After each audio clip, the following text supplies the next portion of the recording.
Hello dear students, आज हम करेंगे 5 most common mistakes in English and this is the 7th part in the series.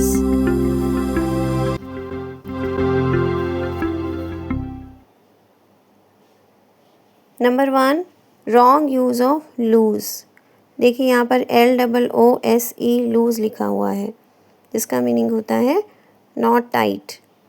अगर आप इस तरह से लिखेंगे I don't want to lose the job, यहाँ पर आप कहना चाहते हो कि मैं जॉब को खोना नहीं चाहता या नहीं चाहती, लेकिन हमने यहाँ पर LOOSE वाला लूज़ लिखा है, जिससे ये सेंटेंस रॉन्ग हो गया है।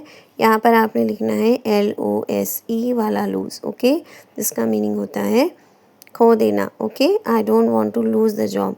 देखिए दोनों ही वर्ड्स की प्रोनाउंसिएशन सेम है, लेकिन दोनों की स्पेलिंग्स डिफरेंट है और दोनों के ही मीनिंग्स डिफरेंट हैं। इन वर्ड्स को हम होमोफोन्स भी बोलते हैं। ओके, ध्यान रखना है आपने कि होमोफोन्स में बहुत ज़्यादा स्टूडेंट्स जो हैं वो मिस्टेक करते हैं, लेकिन आपने मिस्टेक नहीं करनी है। आपने समझना है कि दोनों वर्ड्स की प्रोनाउंसिएशन सेम है, लेकिन दोनों के ही स्पेलिंग्स और मीनिंग्स डिफरेंट हैं। अब हम देखते हैं number 2, wrong use of weather. देखिए यहाँ पर WHETHER वाला वेदर लिखा हुआ है, और अगर आप इसे इस तरह से सेंटेंस में यूज़ करेंगे तो ये सेंटेंस रॉन्ग हो जाएगा। If the weather is good we can go for a walk.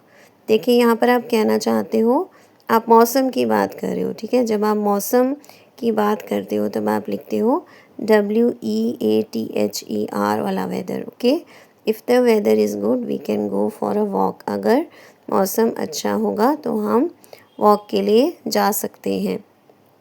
देखिए यहाँ पर हमने WEATHER वाला वेदर यूज़ किया है, क्योंकि इसका मीनिंग होता है मौसम। तो आपने ध्यान रखना है, ये मिस्टेक आपने नहीं करनी है। अब हम देखते हैं number 3, wrong use of to, TOO।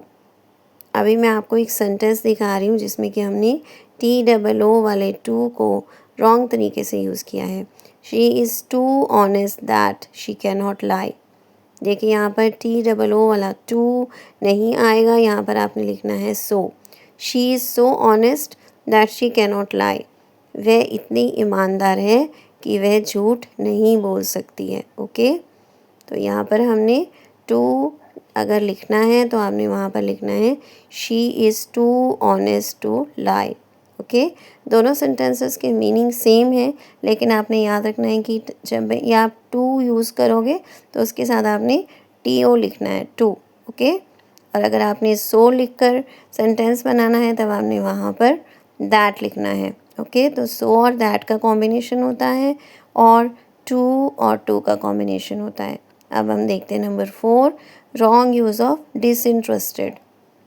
Disinterested word जो है, आप देखेंगे अभी किस तरह से हम रॉन्ग यूज़ कर लेते हैं उसका, जिससे कि उसका जो मीनिंग है वो रॉन्ग बन जाता है। He is totally disinterested in maths. तो यहाँ पर आपने डिसइंटरेस्टेड वर्ड यूज़ नहीं करना है, यहाँ पर आपने लिखना है uninterested. He is totally uninterested in maths, यानी कि वह मैथ्स में बिल्कुल भी इंटरेस्ट नहीं लेता है। ओके, तो जब भी आप डिसइंटरेस्टेड वर्ड यूज़ करें तो आप ध्यान से करें, आपने यहाँ पर अनइंटरेस्टेड यूज़ करना है। अब हम देखते हैं number 5, wrong use of best. Best word का मीनिंग होता है सबसे अच्छा। ओके, गुड की सुपरलेटिव डिग्री होती है best. Who is the best performer, Amit और सुमित। देखिए यहाँ पर बेस्ट वर्ड यूज़ नहीं होगा, क्योंकि हम दो लोगों का कंपैरिजन कर रहे हैं। हमने जब भी दो लोगों का कंपैरिजन करना होता है या दो चीज़ों का कंपैरिजन करना होता है, तब हम वहाँ पर कंपैरेटिव डिग्री को यूज़ करते हैं। इसलिए आपने यहाँ पर लिखना है बेटर, जो कि गुड की कंपैरेटिव डिग्री होती है। ओके, कौन बेहतर परफॉर्मर है, अमित या सुमित। ओके, तो आपने ध्यान रखना है कि गुड एक पॉजिटिव डिग्री है, उसकी कंपैरेटिव डिग्री होती है बेटर, और बेस्ट होती है superlative degree. That's all for today, thanks for watching, keep learning, see you in the next video. Please subscribe to my channel if you haven't done it yet, and please give me your comments. Thank you.